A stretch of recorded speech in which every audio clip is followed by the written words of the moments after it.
Pour le groupe démocrate, Philippe Bolo. Merci beaucoup, Madame la Présidente, Monsieur le rapporteur. De mon point de vue, votre PPL est précipitée et maladroite.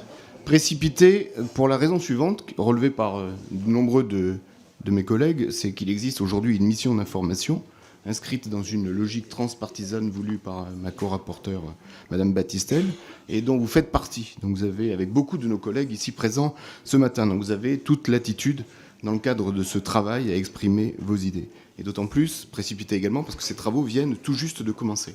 Ensuite, je vous disais maladroite pour la raison suivante de mon point de vue, c'est que la PPL examine l'une des options possibles, qui est celle de l'extension du régime d'autorisation, sans pour autant apporter toutes les garanties que si jamais cette solution venait à être votée, sans nécessairement apporter toutes les garanties de son efficience. Je m'explique. Parce que pour que l'efficience de cette option-là soit réelle et qu'on ait effectivement une effectivité, quelque chose qui se concrétise réellement, il faut aussi passer par la vente des ouvrages en question, avec là un certain nombre d'inconnus qui sont à quel prix doit-on les vendre. Et je vous rappelle qu'il faut un juste prix, parce que si jamais le prix est sous-estimé, c'est jugé non conforme par la Commission européenne qui estime que c'est une aide d'État aux entreprises. Et puis c'est des délais, c'est-à-dire qu'on ne va pas faire ce chiffrage immédiatement, et tout ça nécessite un aller-retour avec la Commission européenne pour s'ajuster sur les critères d'évaluation du prix. Première chose. Deuxième chose qui ne garantit absolument pas l'effectivité de la PPL, c'est comment va-t-on s'assurer, si jamais elle venait à être votée, que une fois effective, on soit en capacité de contrôler ceux qui vont reprendre les concessions.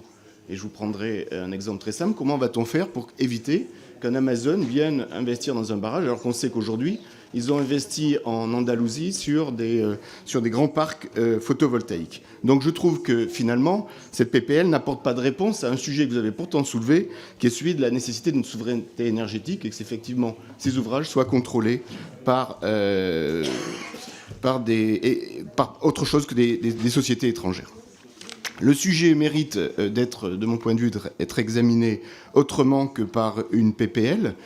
Comme l'a dit Madame Battistel, en examinant les autres options possibles, celle de la quasi-régie, vous avez donné un certain nombre de raisons, mais je crois qu'il faut quand même aller jusqu'au bout de la logique et regarder ce que ça pourrait donner. Puis aussi, et je rejoins Marie-Noëlle Battistel sur ce sujet-là, celle de l'évolution de l'annexe hydroélectricité de la directive européenne sur les concessions. Ça mérite d'être regardé.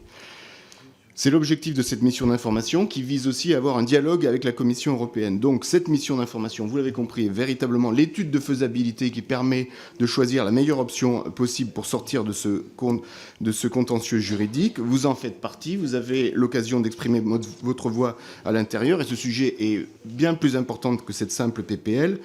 Le mix énergétique de l'hydroélectricité est très important en France. C'est une électricité décarbonée. On a aussi le sujet de la gestion de l'eau. Et au-delà du simple partage de l'eau, c'est aussi les recettes que ça peut apporter, par exemple, aux collectivités territoriales.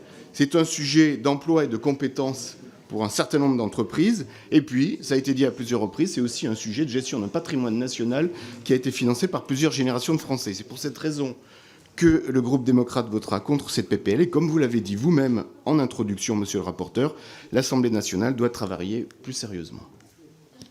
Merci, monsieur le rapporteur, pour 30 secondes. Oui, mais travailler sérieusement, chers collègues, c'est ce que je vous invite à faire. Des travaux, ça fait une bonne quinzaine d'années qu'il y en a sur le sujet. D'ailleurs, Madame Battistel y a largement contribué. On s'est beaucoup appuyé sur le travail que Madame Battistel a fait, mais d'autres, sur le sujet pour réaliser cette proposition de loi qui, je me permets de le préciser, ce qui n'est pas anodin, a plutôt, dans les auditions pour ceux qui ont pu y participer, était plutôt assez bien reçu par l'opérateur majeur qui est EDF. C'est, de ce point de vue, je pense, un gage de sérieux.